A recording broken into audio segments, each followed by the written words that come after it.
Japan के एक छोटे से कस्बे में रहने वाले 10 वर्षीय ओकायो को जूडो सीखने का बहुत शौक था, पर बचपन में हुई एक दुर्घटना में बायां हाथ कट जाने के कारण उसके माता पिता उसे जूडो सीखने की आज्ञा नहीं देते थे। पर अब वो बड़ा हो रहा था और उसकी जिद भी बढ़ती जा रही थी। अंततः माता पिता को झुकना ही पड़ा और वो ओकायो को नजदीकी शहर के एक मशहूर मार्शल आर्ट्स गुरु के यहाँ दाखिला दिलाने ले गए। गुरु ने जब ओकायो को देखा तो उन्हें अचरज हुआ कि बिना बाएं हाथ का यह लड़का भला जूडो क्यों सीखना चाहता है। उन्होंने पूछा, तुम्हारा तो बायां हाथ ही नहीं है, तो भला तुम और लड़कों का मुकाबला कैसे करोगे? ये बताना तो आपका काम है। ओकायो ने कहा, मैं तो बस इतना जानता हूँ कि मुझे सभी को हराना है और एक दिन खुद मास्टर बनना है। गुरु उसकी सीखने की दृढ़ इच्छा शक्ति से काफी प्रभावित हुए और बोले, ठीक है, मैं तुम्हें सिखाऊंगा, लेकिन एक शर्त है, तुम मेरे हर निर्देश का पालन करोगे और उसमें दृढ़ विश्वास रखोगे। ओकायो ने सहमति में गुरु के समक्ष अपना सर झुका दिया। गुरु ने एक साथ लगभग 50 छात्रों को जूडो सिखाना शुरू किया। ओकायो भी अन्य लड़कों की तरह सीख रहा था, पर कुछ दिनों बाद उसने ध्यान दिया कि गुरुजी अन्य लड़कों को अलग अलग दांव पेच सिखा रहे हैं और लेकिन वह अभी भी उसी एक किक का अभ्यास कर रहा है जो उसने शुरू से सीखी थी। उससे रहा नहीं गया और उसने गुरु से पूछा, गुरुजी, आप अन्य लड़कों को नई नई चीजें सिखा रहे हैं, पर मैं अभी भी बस वही एक किक मारने का अभ्यास कर रहा हूँ। क्या मुझे और चीजें नहीं सीखनी चाहिए? गुरुजी बोले, तुम्हें बस इसी एक किक पर महारत हासिल करना है और तुम्हें इसी की आवश्यकता है। और वो आगे बढ़ गए। ऐसा कहते हुए ओकायो को विस्मय हुआ, पर उसे अपने गुरु में पूर्ण विश्वास था और वह फिर अभ्यास में जुट गया। समय बीतता गया और देखते देखते 2 साल गुजर गए, पर ओकायो उसी एक किक का अभ्यास कर रहा था। एक बार फिर ओकायो को चिंता होने लगी और उसने गुरु से कहा, क्या अभी भी मैं बस यही करता रहूंगा और बाकी सभी नई तकनीकों में पारंगत होते रहेंगे? गुरुजी बोले, तुम्हें मुझ में यकीन है तो अभ्यास जारी रखो। ओकायो ने गुरुजी की आज्ञा का पालन करते हुए बिना कोई प्रश्न पूछे अगले 6 साल तक उसी एक किक का अभ्यास जारी रखा।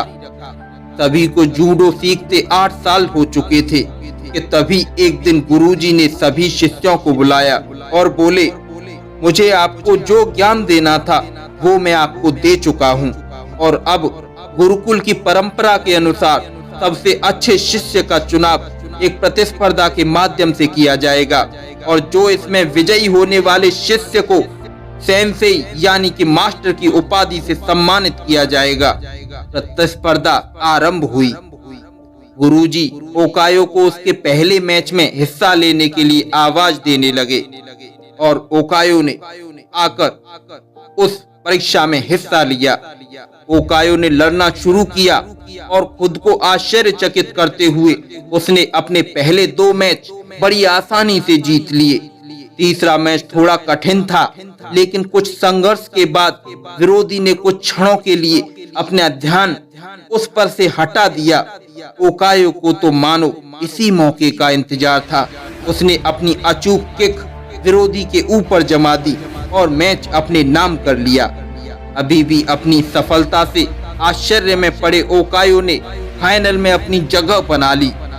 इस बार विरोधी कहीं अधिक ताकतवर, अनुभवी और विशाल था।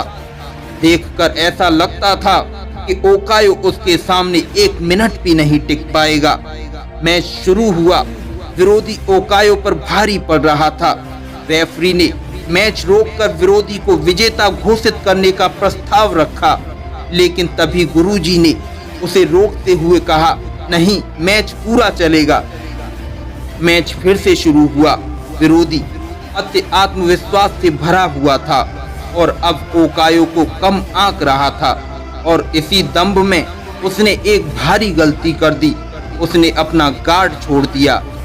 ओकायो ने इसका फायदा उठाते हुए 8 साल तक जिस किक की प्रैक्टिस की थी उसे पूरी ताकत और सटीकता के साथ विरोधी के ऊपर जड़ दिया और उसे जमीन पर धराशायी कर दिया। उस किक में इतनी शक्ति थी कि विरोधी वहीं मूर्छित हो गया और ओकायो को विजेता घोषित कर दिया गया। मैच जीतने के बाद ओकायो ने गुरु से पूछा, मास्टर भला मैंने यह प्रतियोगिता सिर्फ एक मूव सीखकर कैसे जीत ली? तुम 2 वजहों से जीते। गुरुजी ने उत्तर दिया, पहला, तुमने जूडो की एक सबसे कठिन किक पर अपनी इतनी मास्टरी कर ली है कि शायद ही इस दुनिया में कोई और यह किक इतनी दक्षता से मार पाए। और दूसरा कि इस किक से बचने का एक ही उपाय है और वह है विरोधी के बाएं हाथ को पकड़कर उसे जमीन पर गिराना। ओकायो समझ चुका था कि आज उसकी सबसे बड़ी कमजोरी ही उसकी सबसे बड़ी ताकत बन चुकी थी। दोस्तों, ह्यूमन बीइंग होने का मतलब ही है इम्परफेक्ट होना। इम्परफेक्शन अपने आप में बुरी नहीं होती, बुरा होता है हमारा उससे डील करने का तरीका। अगर ओकायो चाहता तो अपने बाएं हाथ के ना होने का रोना रोकर एक अपाहिज की तरह जीवन बिता सकता था, लेकिन उसने इस वजह से कभी खुद को हीन नहीं महसूस होने दिया। उसमें अपने सपने को साकार करने की दृढ़ इच्छा थी और यकीन जानिए, जिसके अंदर यह इच्छा होती है भगवान उसकी मदद करने के लिए कोई न कोई गुरु भेज देता है। ऐसा गुरु जो उसकी सबसे बड़ी कमजोरी को ही उसकी सबसे बड़ी ताकत बना उसके सपने साकार कर सकता है। धन्यवाद दोस्तों, हमारे ऐसे और भी मोटिवेशनल वीडियोस देखने के लिए हमारे चैनल बिग थिंकिंग को सब्सक्राइब कर लें, बेल आइकन को प्रेस कर दें जिससे कि आने वाले लेटेस्ट वीडियो आपको सही समय तक मिल सके। धन्यवाद, जय हिंद, वंदे मातरम।